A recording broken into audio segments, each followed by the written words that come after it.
Hola, y qué bueno poder compartir en ¿cierto? En esta instancia con ustedes.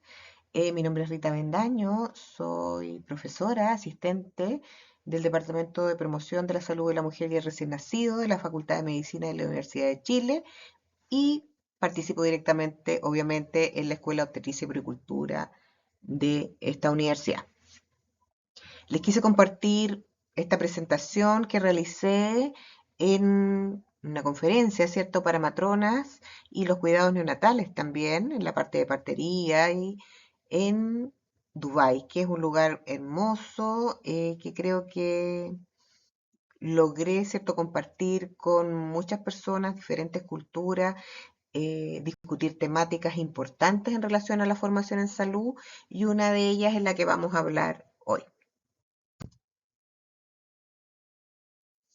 La temática, cierto, que es de esta presentación es Integration of Artificial Intelligence and Infocommunication Technologies in Educational Training in Health, Advancing the Learning of Future Professionals Through Clinical Simulation.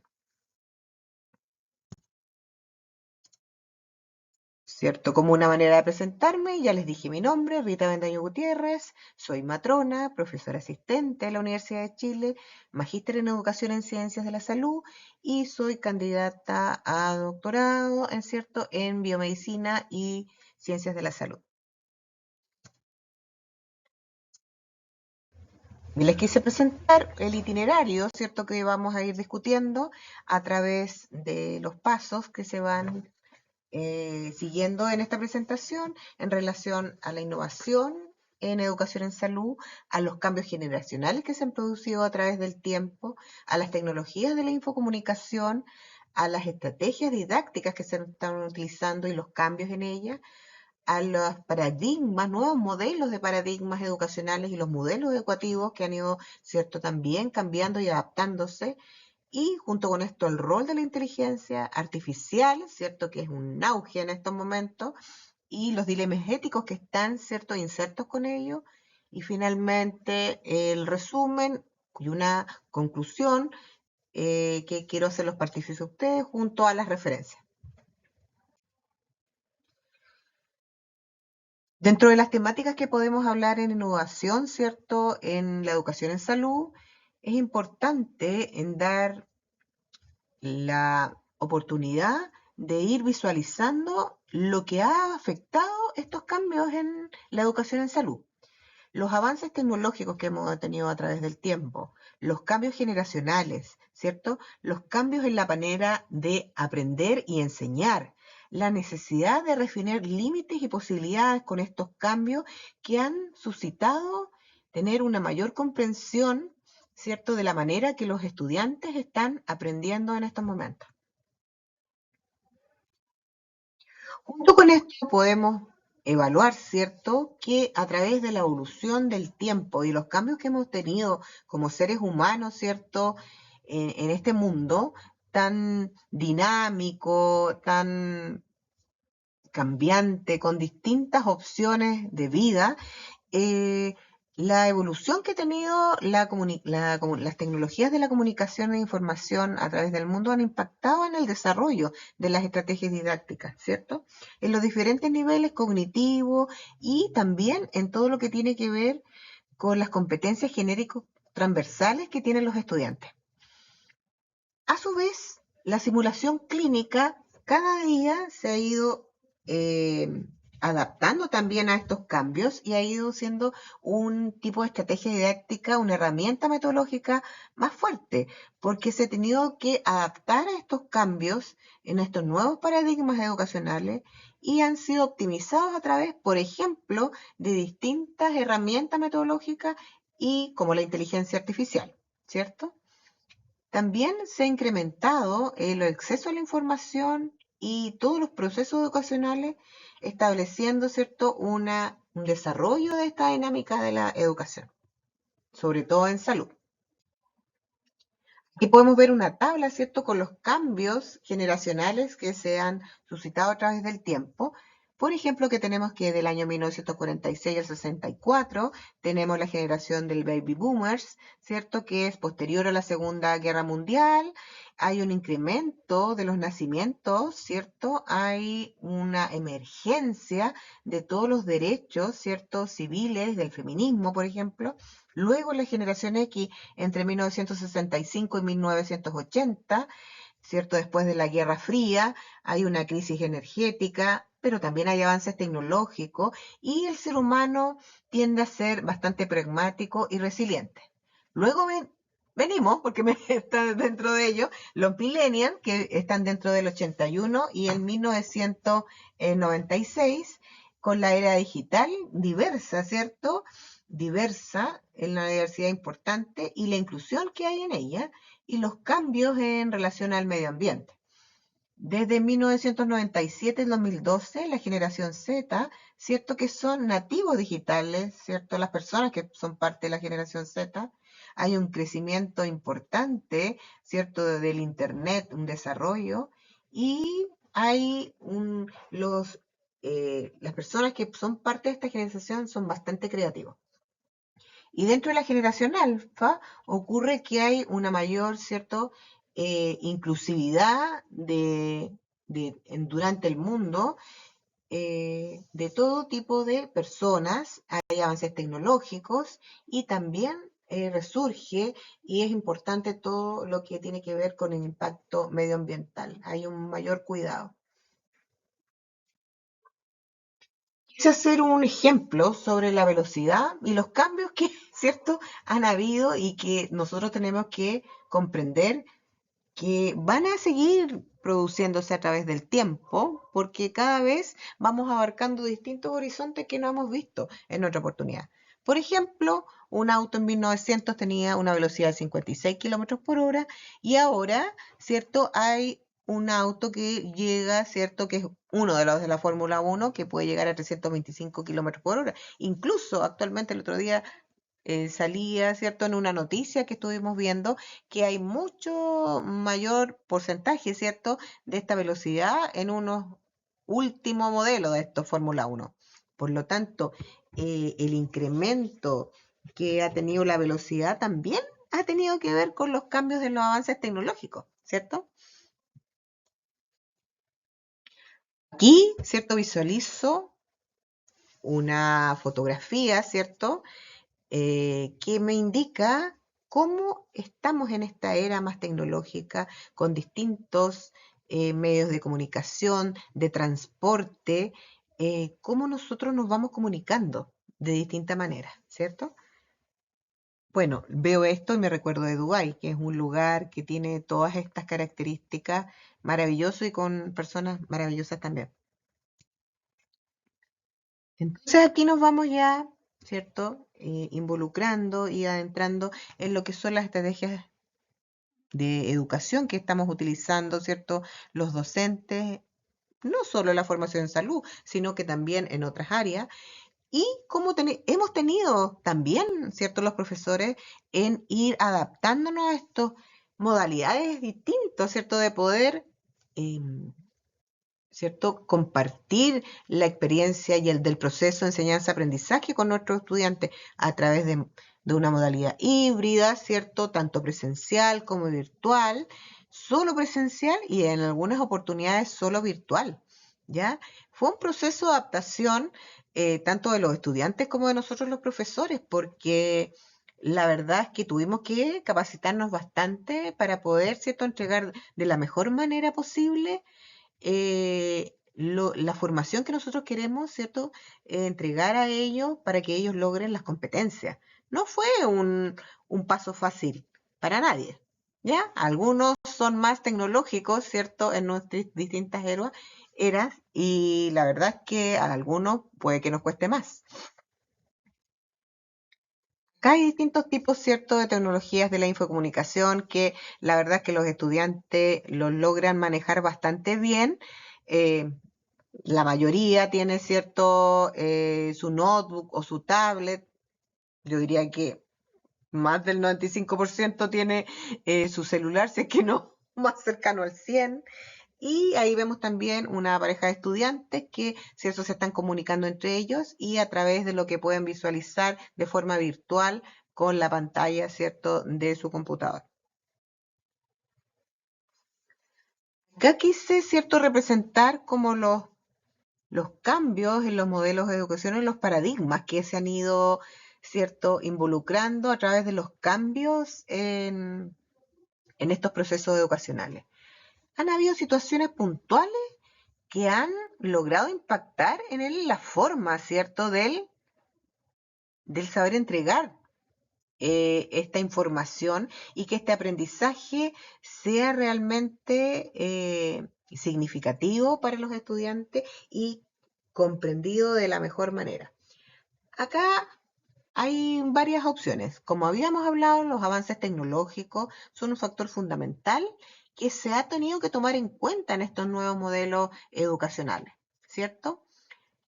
También los cambios generacionales, cada uno y tiene su fuerte, ¿cierto? Como lo veíamos en la diapositiva que teníamos, que tienen ciertos sus fuertes y sus características especiales, la generación Z, los millennials, etcétera, hasta los alfa, que son los más actuales, ¿cierto? La simulación clínica como una herramienta didáctica fundamental, sobre todo en lo que tiene que ver con educación, y tuvo la oportunidad de ser hasta de forma virtual, ¿cierto? Para lograr, ¿cierto?, desarrollar, fomentar el razonamiento clínico de nuestros estudiantes y cuando es de manera mayormente presencial, ¿cierto?, lo procedimental. Y no solo eso, porque vamos más allá. La educación que nosotros queremos entregar en relación a la formación en salud tiene que ver también con la importancia de una atención integral que le vamos a dar al paciente, ¿cierto? Porque ahí nosotros apuntamos a que sea una atención integral del paciente. ¿Y qué pasa? También que tenemos que tener siempre en mente, si estamos hablando de algo integral, las competencias genérico-transversales, la manera, ¿cierto?, de que yo me voy a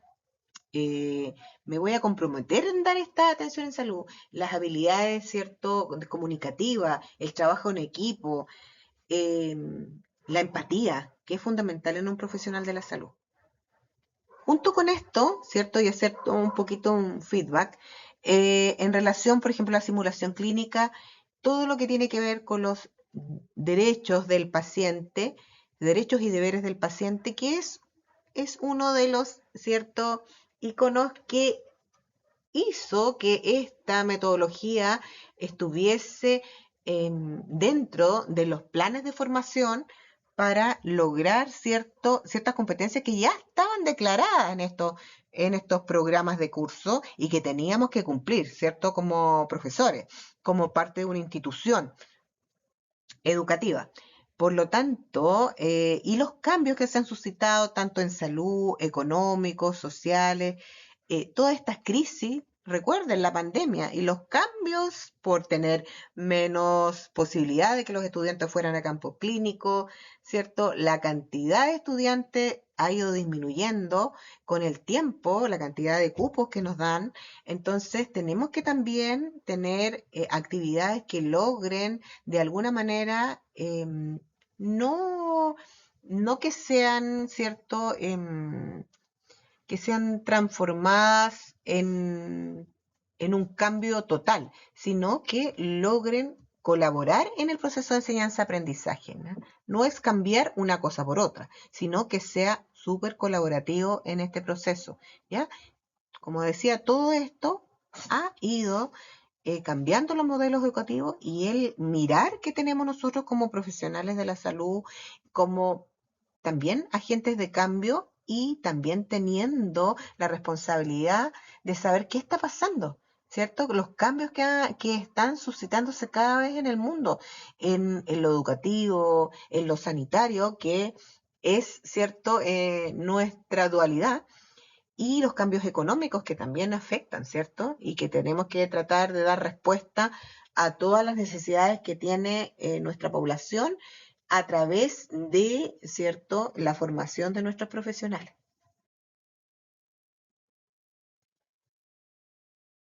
centrarnos, ¿cierto? Que el propósito, ¿cierto? De la formación de los profesionales de salud es que sea un ser, ¿cierto? Empático, comprensivo, con un trabajo en equipo, colaborativo, que siempre tenga una atención de calidad, con un enfoque biopsicosocial, que tenga en claro la seguridad, que tiene que tener seguridad clínica, la seguridad del paciente, y que toda su atención sea centrada en el paciente. Aquí también hago por decir de alguna manera, una comparación con los cambios que ha tenido eh, tanto el enfoque sanitario como el enfoque de los modelos educativos. Recuerden que antes había un modelo, ¿cierto?, mayormente enfocado en el profesor, el docente, era el que tenía una dirección total en torno a la enseñanza. Ahora está más abierto, ¿cierto?, y enfocado hacia el estudiante. Nosotros somos un guía, un facilitador de este proceso de enseñanza-aprendizaje. Al igual que en salud, ya no es un enfoque biomédico, sino también resguardando los derechos y los deberes del paciente y la atención centrada en ellos. Por lo tanto, estos cambios han sido en esta dualidad que decíamos nosotros y que somos parte de este proceso y de este modelo, tanto de salud como de educación. Con esto es importante que todas las instituciones en educación, ¿cierto? Que a través del mundo seamos capaces de estar interconectados, que logremos que para poder utilizar estos avances tecnológicos tengamos esta interconectividad y disminuyendo, sí, ¿cierto? Todas las brechas que pueden haber al no existir esta equidad en los recursos. Por lo tanto, tenemos que resguardar eso tanto de los profesores como de nuestros estudiantes, ¿ya? Porque es todo nuestro rol como parte del modelo educativo, también es resguardar todos estos procesos con seguridad y con calidad. Y parte de ello es disminuir estas brechas, ¿ya? Eso.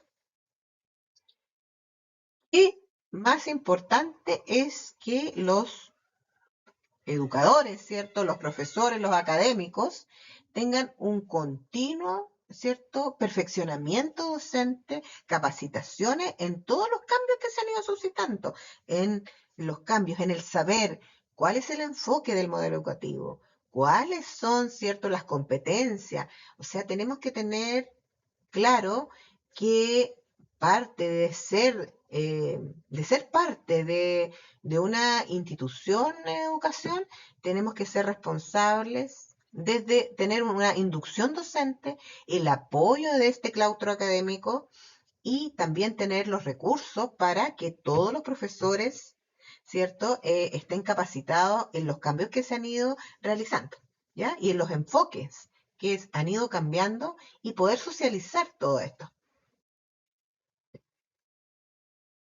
¿Qué más importante, cierto, que este engranaje de estos conceptos, de estos conocimientos que van adquiriendo los estudiantes, logren, cierto, llegar a un aprendizaje significativo para que puedan ser em, utilizados en, en un razonamiento clínico, en una situación clínica X, que puede ser a través de la simulación clínica, y y después, ¿cierto?, con más complejidad en una situación real.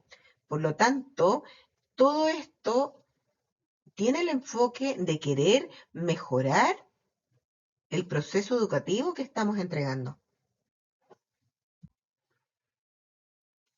Que tenemos estos nuevos escenarios más tecnológicos, donde los estudiantes a veces son ciertos más expertos en la parte de tecnológica que nosotros, pero nosotros seguimos siendo los responsables de entregar la formación acorde, ¿cierto?, a los resultados de aprendizaje que queremos, a las competencias declaradas, ¿cierto? Y tenemos que tener claro que el saber hacer, el saber ser, también todo esto está integrado con los nuevos conocimientos que van adquiriendo los estudiantes, con las emociones que son parte de este proceso y sus propias experiencias que han vivido, ¿cierto? Son ya parte de su saber y en los continuos cambios, ¿cierto? Y manejos que ellos tienen que ser también fundamentados en el saber ser. Los distintos pasos, los distintos niveles del aprendizaje que se van produciendo y que nosotros somos responsables de que sean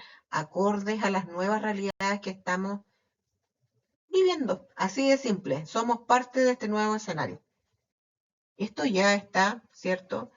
Ya está con nosotros, por lo tanto tenemos que saber adaptarnos a estos procesos.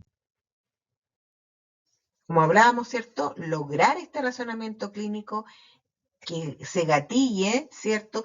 Que esta información, que ha sido un aprendizaje significativo, logre tomar una responsabilidad y una conducta acorde a una situación. Ya, aquí están las ideas en acción y cómo lo logro engranar, cómo logro un razonamiento clínico adecuado a una situación. Otro punto fundamental, y creo que ¿cierto? Revisando bastante bibliografía que se ha dado ahora actualmente en relación a la salud mental y todos los procesos que han ido también gatillando problemas de salud mental en la población en general, bueno, y en nuestros estudiantes, es que tomemos, por ejemplo, la inteligencia artificial como un asistente de nosotros. No es que la idea es que haga la tarea, ¿cierto? Y que sea parte de que ellos, de alguna manera, entre comillas, flojeen. No, ellos tienen que ser capaces de, ¿cierto? Trabajamos con PROM, de dar indicaciones acorde a lo que ellos creen y saber también que ellos tienen que revisar esto. También nosotros como docentes tenemos que ser capaces de saber en qué instancias y en qué niveles podemos utilizar la inteligencia artificial. ¿En qué momento lo puedo utilizar, cierto, como una herramienta didáctica? Y también tener claro que tenemos que saber utilizarla nosotros primero para poder, ¿cierto?, enseñarla y ser capaz de medir, ¿cierto?, evaluar a través de ella, a través de estos conceptos. Por lo tanto, si estamos tan preocupados de la salud mental de nuestros estudiantes, también optimicemos nuestros tiempos y los de ellos. Veamos que la carga académica sea acorde y que lo que estamos pidiendo pueda ser utilizado, ¿cierto?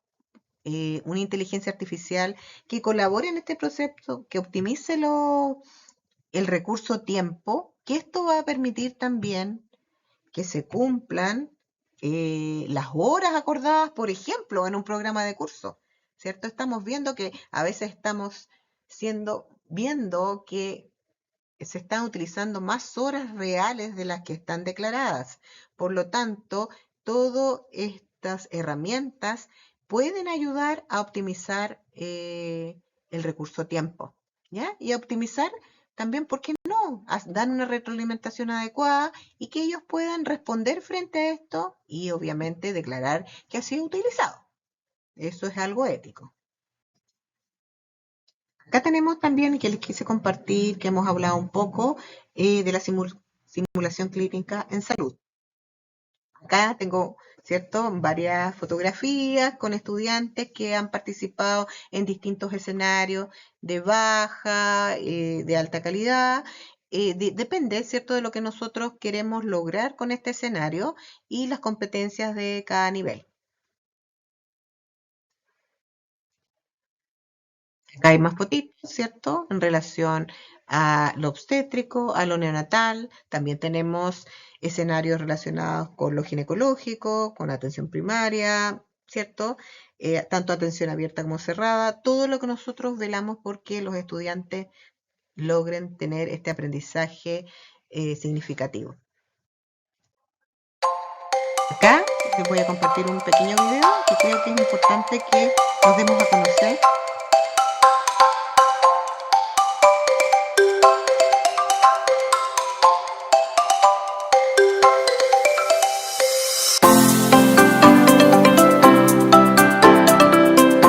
Vemos el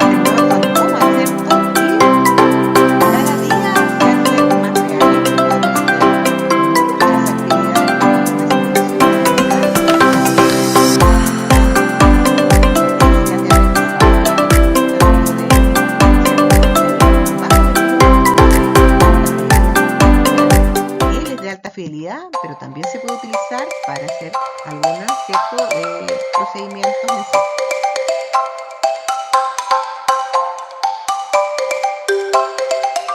Esto es hard.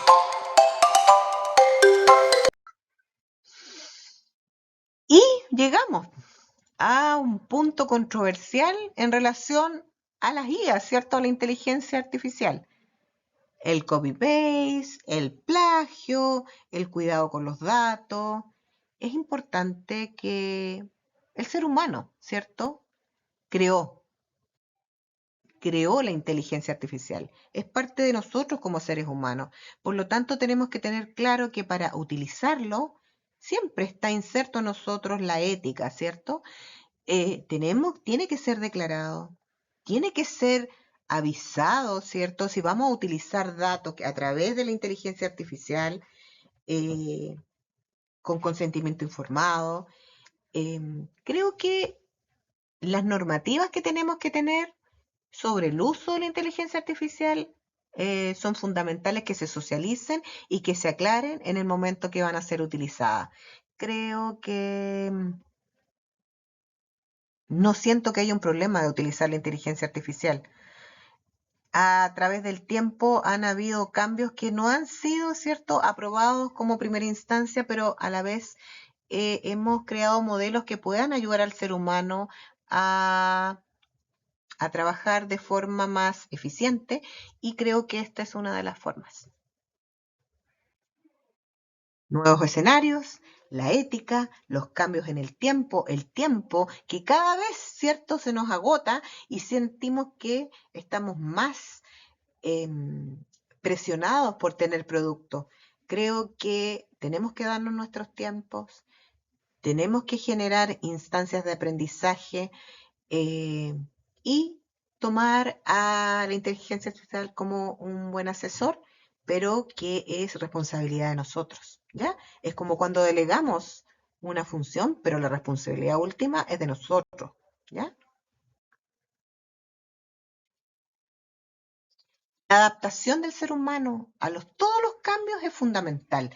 Creo que es una habilidad, ¿cierto?, genérico transversal que tenemos que tener, y tenemos que ir logrando compartir entre nosotros como profesores y también entre los estudiantes, resguardar la equidad, ¿ya? Desde la institucionalidad hasta nosotros mismos como profesores y entre los estudiantes también, y dar en cuenta la importancia del trabajo colaborativo en los profesionales de la salud.